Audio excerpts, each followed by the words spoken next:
في بداية الفيديو ما تنساش تدعمني بلايك وتشترك في القناة علشان يوصلك كل جديد. انتهت الحلقة اللي فاتت وبيل مقرب من يونج وهاي بتشوفهم مع بعض.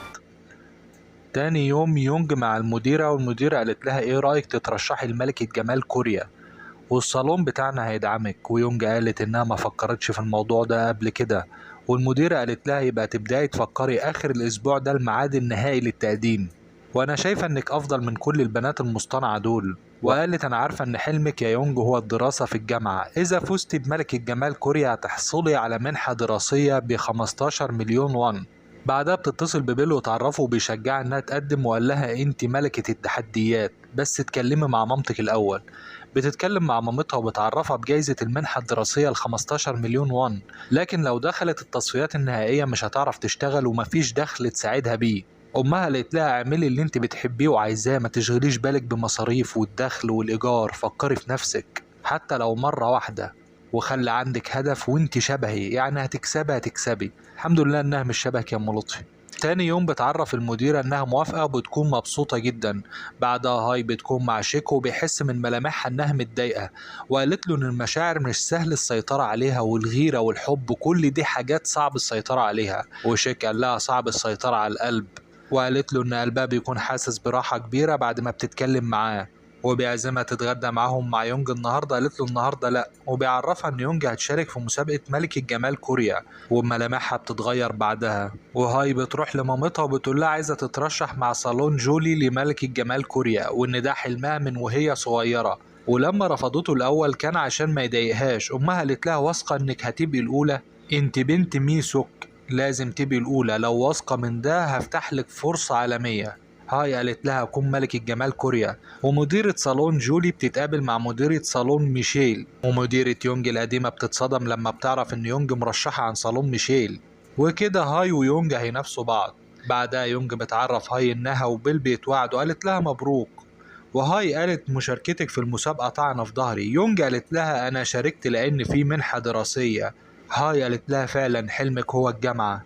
قالت لها لو كنت اعرف انك مرشحة كنت موافقتش. قالت لها لا، اعملي اللي تقدر عليه لان انا هعمل كل اللي اقدر عليه عشان اكسب، خلينا نتنافس بنزاهة تاني. الموضوع مش هيكون سهل المرة دي، والاتنين بيتدربوا على الحركة والمشي. بعدها بيعلنوا عن الفايزين عن ملكة جمال سيول، واللي بيكسب بيترشح للتصفيات النهائية لملكة جمال كوريا. ويونج بتكسب، وامها بتكون ماشية تتفشخر بيها في السوق، ومعلقين لوحة على المطعم احتفال بيونج. وجونج وعرف ان يونج هتتأخر قال لهم لازم نحتفل بملكة جمال سيول حتى لو هي مش موجودة.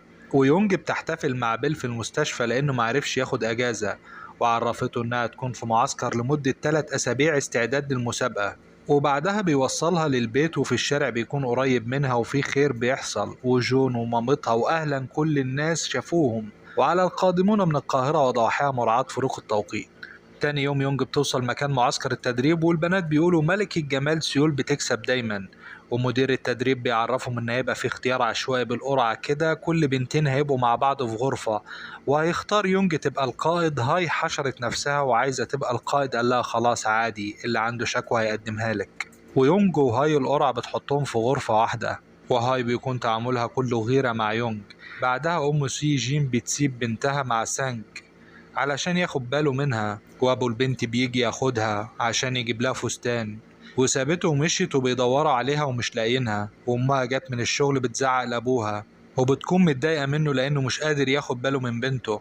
بعدها سانج شاف في السما الطيارة الورق بتاعت جين، وبيمشي لما بيوصل المكان الموجودة فيه، وبيحضنها هي وامها، وابو جين واقف يتفرج.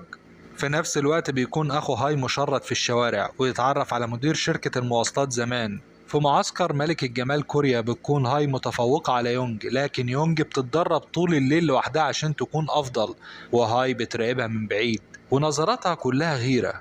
بعدها بيكون أخو هاي مع المدير زمان، وبيعرفوا إن هاي من ضمن المشاركين في مسابقة ملكة جمال كوريا. والمدير بيقول له هاي دي أختك؟ قال له أيوة. وفي المعسكر بيدوم نص يوم يشوفوا أهلهم فيه. ويونج بتكون مع عيلتها ومامتها عاملة أكل كتير بس متضايقة إن بيل مش موجود، وبيكون محشور في محاضرة عن الإنعاش والدكتور بيرغي عليهم.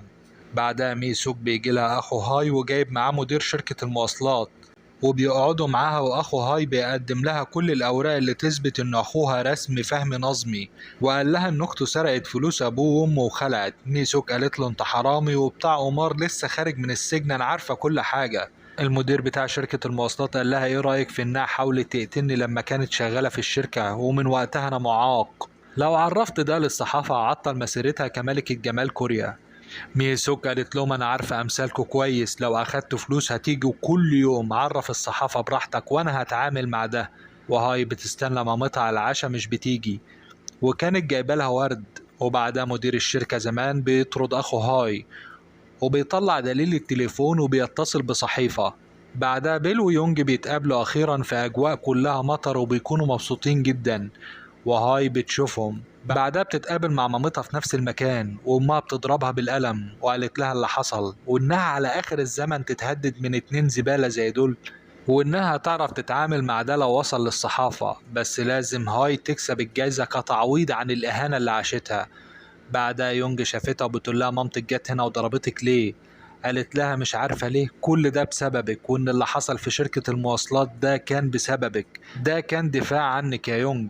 ولما سابت بيل وقالت له كلام مش حقيقي كان عشانها برضه، ويونج بتتفاجئ إنها انفصلت عشانها. وهاي قالت لها كنت عارفة إنك بتحبيه، أنا وقفت معاكي لأن عندك عيلة بتحبك عايزينك كويسة، إنما أنا ماليش حد.